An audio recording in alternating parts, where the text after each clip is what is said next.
Karen Humeniuk is with us. She's written, actually, she's got a trilogy going, the Chalmers trilogy. We're going to talk about East of Midnight. Karen, how are you? I am fine, thank you, and thank you for having me today. First of all, let's talk about what drove you to think up this trilogy, how to come about, where'd you get the inspiration for it?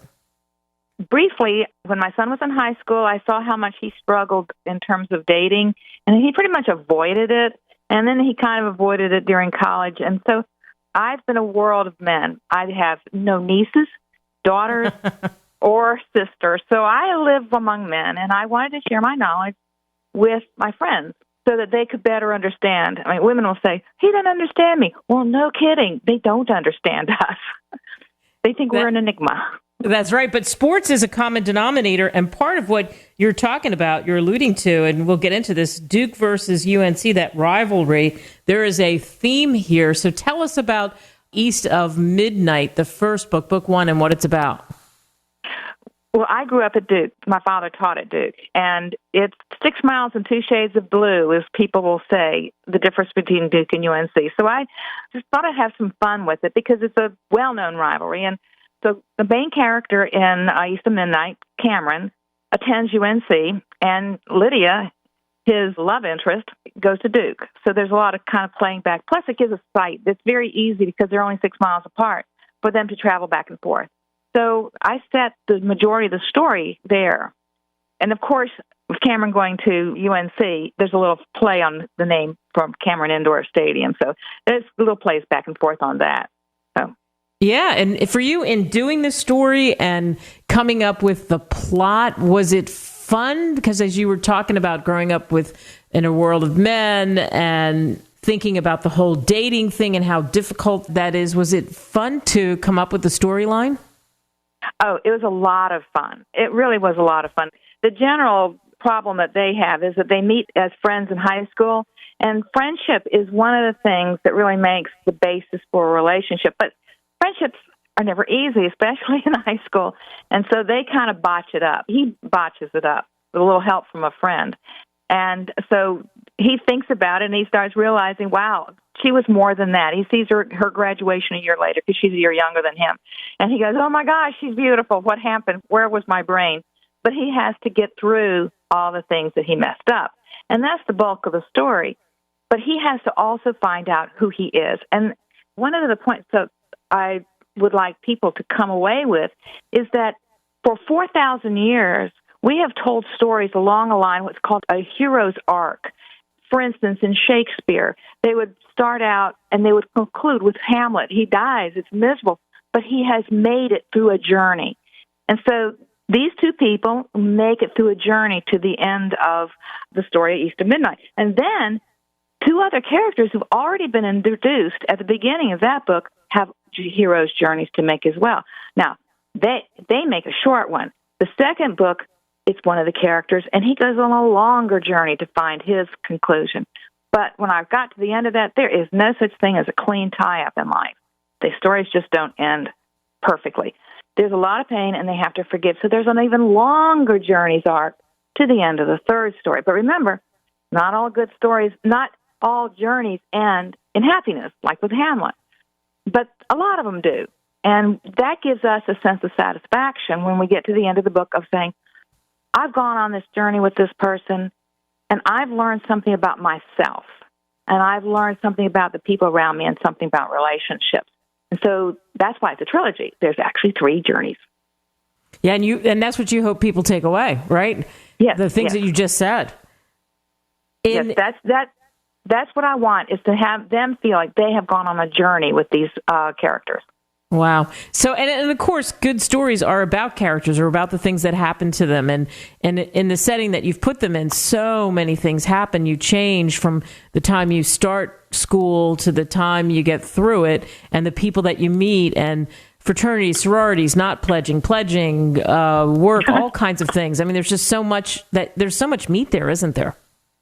Well, there's a lot of interactions, and there's also the sense that, you have time to study.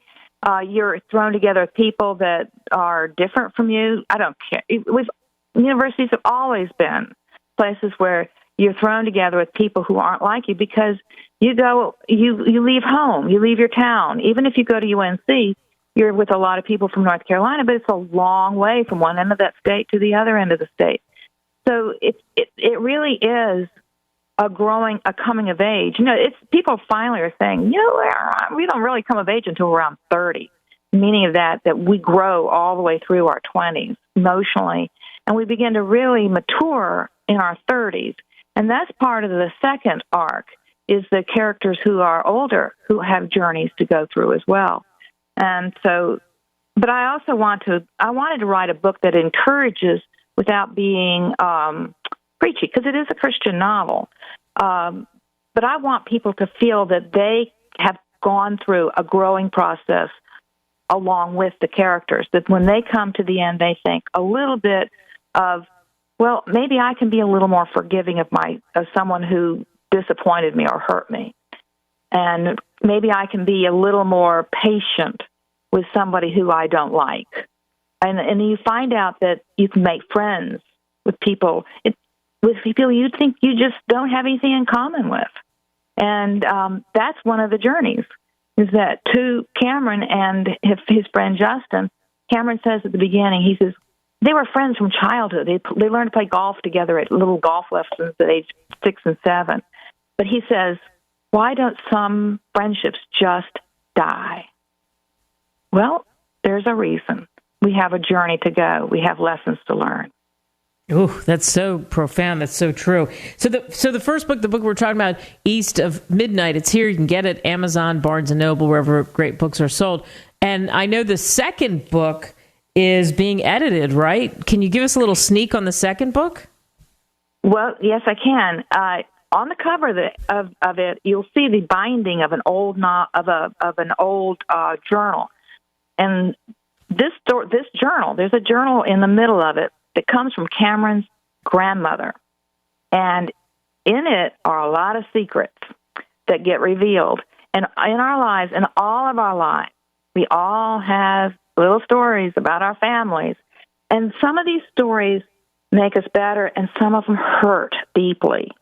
And some of them, they go through, all the way through. There's to the fourth generation. How can God punish people to the fourth generation?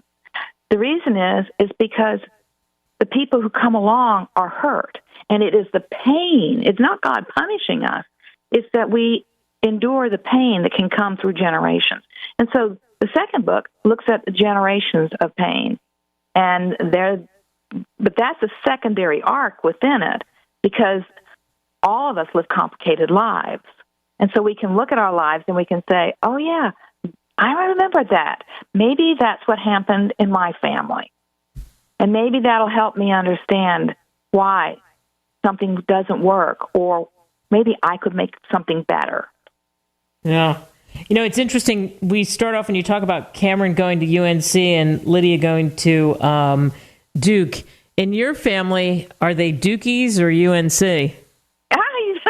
Oh, I love Cameron. Everybody goes through. They think he is just absolutely a doll. I am a Dookie. I'm going to give my age away. My father bought me tickets. He'd had tickets from before I was born at Cameron Indoor. And he bought me my first tickets in the early 60s, 62, 63. So I am actually 60 years of attending basketball at Cameron. Wow. Wow, how about that? My husband and I drive up to the games and we laugh and say we have 8 hours for a 2-hour game. Oh, that's funny. That's funny. And you know what? I was privileged enough to interview Coach K many times, a handful of times in my career. And boy, when he stepped away, a lot of tears were shed by a lot of people. Yes, but all good things come to an end. That's right. I just love Shire. I think he is. Yeah. I loved him playing. I loved watching him play, and I think he's going to be a good coach. It's going to be a tough year. And I don't think people quite understand that he has a lot carrying on his shoulders. He does. Big shoes. Yeah. Yeah. Definitely. We'll see what happens this year, and it's so interesting. Again, good luck with the trilogy. You can get East of Eden, like I said, Amazon, Barnes, and East of Midnight. Why do I keep saying Eden? East of Midnight.